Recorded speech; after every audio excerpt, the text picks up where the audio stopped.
Bonjour à tous et bienvenue dans ce petit tutoriel. Donc on va faire aujourd'hui une installation d'une solution de virtualisation. Donc j'ai choisi de vous montrer aujourd'hui une petite installation de la machine de chez Oracle qui est VirtualBox. Donc pour commencer, il faut aller la télécharger. Donc il faut aller sur le site d'Oracle, il y a un lien direct qui vous renvoie sur un site dédié à VirtualBox. Donc cette solution de virtualisation, elle existe pour Windows, pour macOS, Linux et puis Solaris, évidemment, qui est développé par Sun. Moi je suis sur la plateforme Windows, donc il faut que on installe en Windows. Moi j'ai déjà fait le téléchargement, comme vous voyez en bas. Donc on va lancer directement l'installation. Donc là c'est un exécutable, on le lance. Et ça prend pas beaucoup de temps, en fait. Ça dépend des machines, mais c'est assez rapide.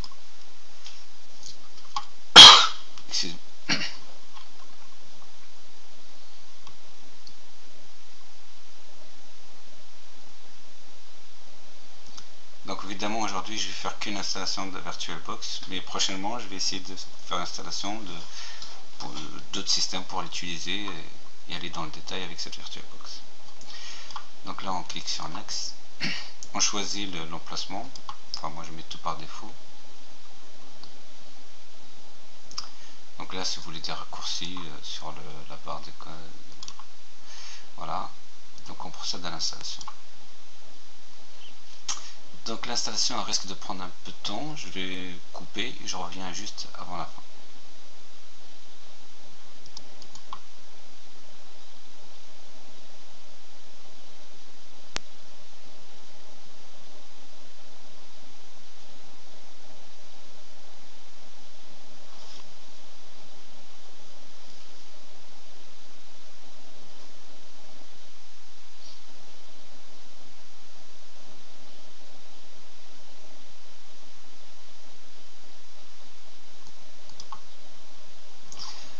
Voilà, donc notre installation arrive à la fin. Donc là on va laisser ça cocher, comme ça elle lance automatiquement VirtualBox.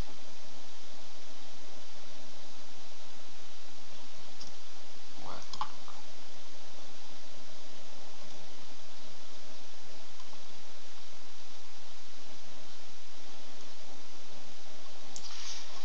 Et voilà, donc là on a le logiciel de virtualisation VirtualBox qui vient d'être lancé. Voilà, donc comment ça présente. Donc ici, comme on a un menu, comme tous les logiciels de base. Donc sur ce menu, on a un menu pour créer une nouvelle machine. Donc là, ce sera allumé quand on aura une machine. C'est pour configurer. Ça c'est pour démarrer. Et ça c'est pour retirer. Donc on a un peu de détails qui s'affichent, qui nous expliquent des étapes à suivre. Donc pour créer une nouvelle machine, il faut cliquer sur New. Donc on a un assistant, c'est très simple, il suffit de suivre les indications. Donc là on donne le nom du système d'exploitation, par exemple si on veut créer un Windows XP par exemple, on lui donne le nom. Donc on choisit le type de système d'exploitation, Windows, Linux, Solaris, MBSD, c'est une version de Linux aussi. Donc on choisit, on peut faire un macOS si on veut.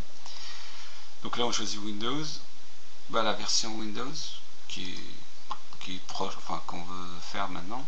Donc là on reste sur Windows XP par exemple, on fait suivant. Ici il nous demande de choisir une quantité mémoire attribuée à cette machine virtuelle. Donc là par défaut il nous propose 192 MO.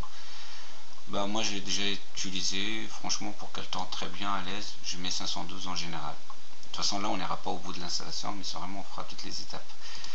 Donc là on a mis 70. Évidemment il faut un disque dur virtuel. Donc là on choisit de créer un disque dur virtuel ou bien d'utiliser un déjà existant.